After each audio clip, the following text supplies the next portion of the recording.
Lorsqu'une passagère vit un homme étrange allongé sur l'aile en plein vol, elle fut choquée et ne pouvait pas croire ce qu'elle venait de voir. Mais ce qui se passa ensuite la fit crier. Le doux bourdonnement des moteurs du jet offrait un fond apaisant tandis que Sarah Jensen regardait par le petit hublot ovale à côté de son siège. Des volutes de nuages dérivaient paresseusement, illuminés par la douce lueur du coucher de soleil. Alors que ses yeux balayaient l'aile du Boeing 747, quelque chose attira son attention. Au début, elle pensa que ce n'était qu'un effet de lumière, une ombre étrange ou un reflet jouant sur la surface métallique. Mais en se penchant plus près de la fenêtre, plissant les yeux pour mieux voir, sa respiration se bloqua dans sa gorge. Étendu sur l'aile de l'avion se trouvait ce qui semblait être un homme. Sarah cligna des yeux, certaine qu'elle devait halluciner. Ce n'était pas possible, il volait à une altitude extrêmement élevée. Voyageant à plus de 800 km/h, la température extérieure était bien en dessous de zéro, et l'air était tellement rare qu'il serait impossible de respirer. Pourtant, alors qu'elle regardait avec incrédulité, la silhouette restait là. Il était habillé de ce qui ressemblait à des vêtements vert déchirés, ses cheveux noirs et épars obscurcissant la majeure partie de son visage, fouettant sauvagement dans le vent intense. Mais Sarah pouvait voir que ses yeux étaient ouverts, son expression mêlant terreur et détermination. Malgré les circonstances impossibles, la main de Sarah vola à sa bouche, étouffant un halètement. Son esprit tourbillonnait, essayant de comprendre ce qu'elle voyait. Elle jeta un coup d'œil autour de la cabine, cherchant frénétiquement quelqu'un d'autre qui aurait pu remarquer ce spectacle bizarre, mais ses compagnons de voyage semblaient inconscients, surtout endormis ou absorbés dans leurs livres et tablettes. Le regard de Sarah fut attiré de nouveau vers la fenêtre, comme par une force magnétique. L'homme n'avait pas bougé. Son corps était toujours impossiblement collé à l'aile, ses yeux fixés sur les siens. Paralysé par un mélange de fascination et d'horreur, le cœur de Sarah battait la chamade dans sa poitrine, ses respirations venant en halètements courts et saccadés. Elle pressa son visage contre la fenêtre, essayant de comprendre ce qu'elle voyait.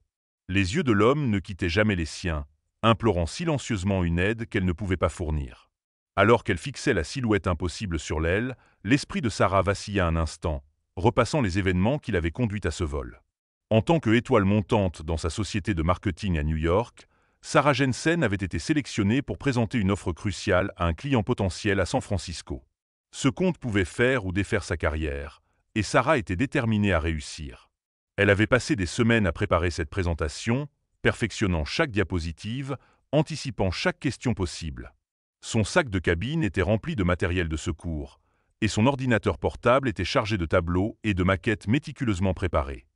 Le trajet en taxi jusqu'à JFK fut un tourbillon de vérifications de mai de dernière minute et de répétitions mentales de sa déclaration d'ouverture. Alors qu'elle se précipitait à travers le terminal bondé, esquivant les touristes lents et les voyageurs d'affaires pressés, le téléphone de Sarah vibra avec un message de son patron. « Ne gâche pas ça, Jensen. Toute l'entreprise compte sur toi. » Pas de pression, pensa Sarah en rangeant son téléphone alors qu'elle approchait du point de contrôle de sécurité. La file avançait à un rythme glaciaire, chaque minute s'étirant comme une éternité. Sarah se retrouva à taper du pied avec impatience, récoltant des regards agacés de la part des autres voyageurs. Elle prit une grande respiration, essayant de se recentrer. C'était juste un autre obstacle à surmonter, un autre défi à conquérir.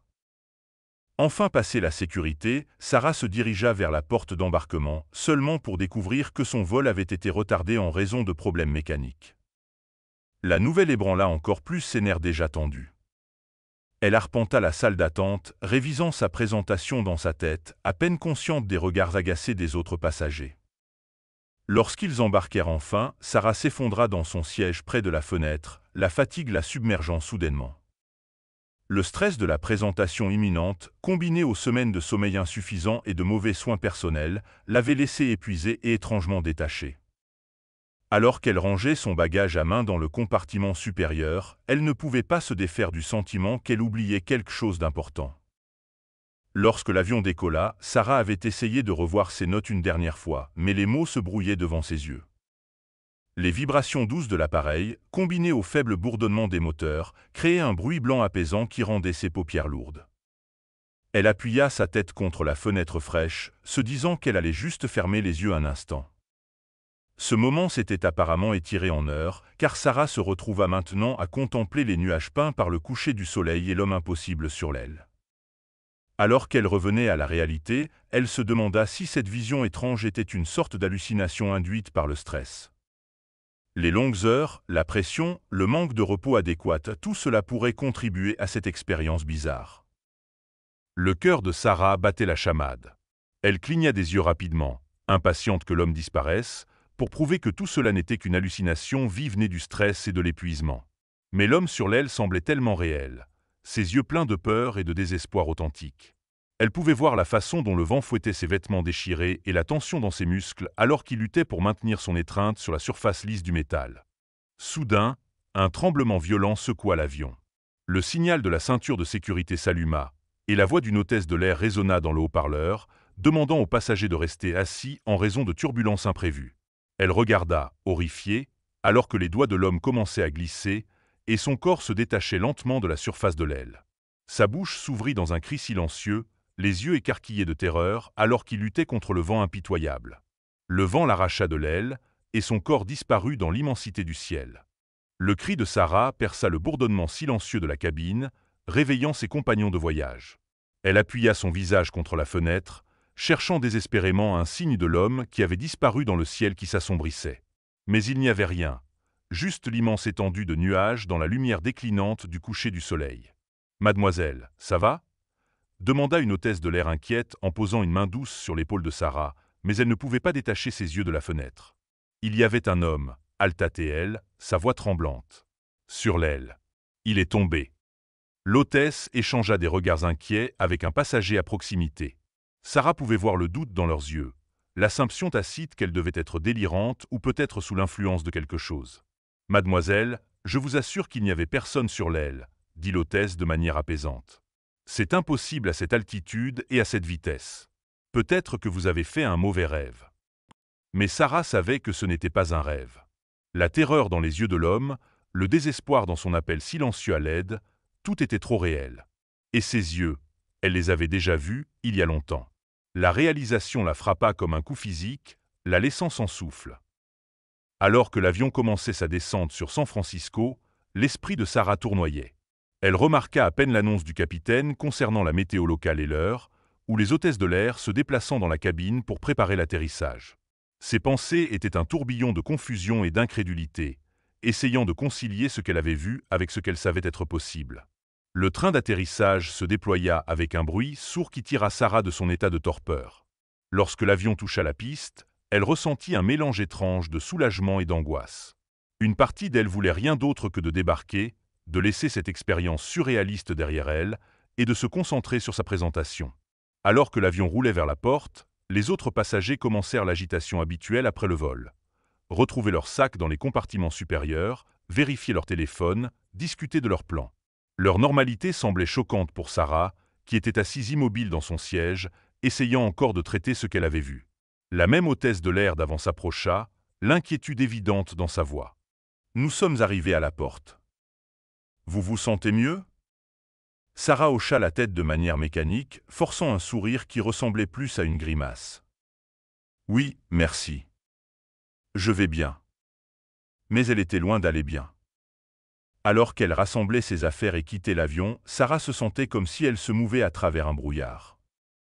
Les lieux familiers de l'aéroport, les annonces dans le système de haut-parleurs, les foules de personnes se précipitant dans tous les sens, l'odeur de café trop cher et de fast-food, tout semblait étrangement distant et irréel. Elle avait presque atteint la zone de récupération des bagages lorsqu'elle fut approchée par deux individus au regard sévère en costume sombre. Leur apparence était tellement stéréotypée d'agent gouvernemental que, dans n'importe quelle autre circonstance, Sarah aurait pu rire. « Mademoiselle Jensen, » demanda l'un d'eux, montrant une badge. « Nous devons vous parler d'un incident survenu pendant votre vol. » Le cœur de Sarah se mit à battre plus fort. Comment pouvait-il savoir? Elle avait seulement raconté l'histoire à l'hôtesse de l'air, et même dans ce cas, elle avait été rejetée, à moins que ce qu'elle avait vu soit réel et beaucoup plus significatif qu'elle ne l'avait imaginé. « Nous avons été informés de votre expérience, » continua l'agent, sa voix basse et posée. « Nous aimerions savoir ce que vous pensez avoir vu. » Sarah hocha la tête d'un air hébété, se laissant guider vers une petite pièce sans caractère près du hall principal. La pièce était à peine meublée avec juste une table et quelques chaises. Les murs étaient d'un beige banal, dépourvus de toute décoration ou fenêtre. On se sentait isolé, coupé du chaos de l'aéroport au-delà. Pendant plusieurs heures, elle raconta son expérience en détails minutieux. Sarah décrivit tout, l'apparence de l'homme, ses vêtements verts déchirés, la terreur dans ses yeux, sa voix tremblante alors qu'elle revivait ces moments impossibles. Les enquêteurs écoutèrent attentivement, leur visage ne trahissant aucune émotion. Quand elle eut terminé, la pièce resta silencieuse un long moment avant qu'un des agents ne parle enfin. « Merci, mademoiselle Jensen. Nous vous remercions pour votre coopération. Nous vous contacterons si nous avons besoin de plus d'informations. » Les agents partirent, laissant Sarah seule dans la pièce austère. Elle resta là, les pensées en ébullition, tentant de reconstituer les fragments de ce qu'elle avait vécu. Le souvenir des yeux suppliants de l'homme, la terreur de sa chute et l'inexplicable sensation de déjà-vu pesaient lourdement sur son esprit. Elle était venue à San Francisco pour une présentation, mais maintenant son esprit était absorbé par une énigme bien au-delà de sa compréhension.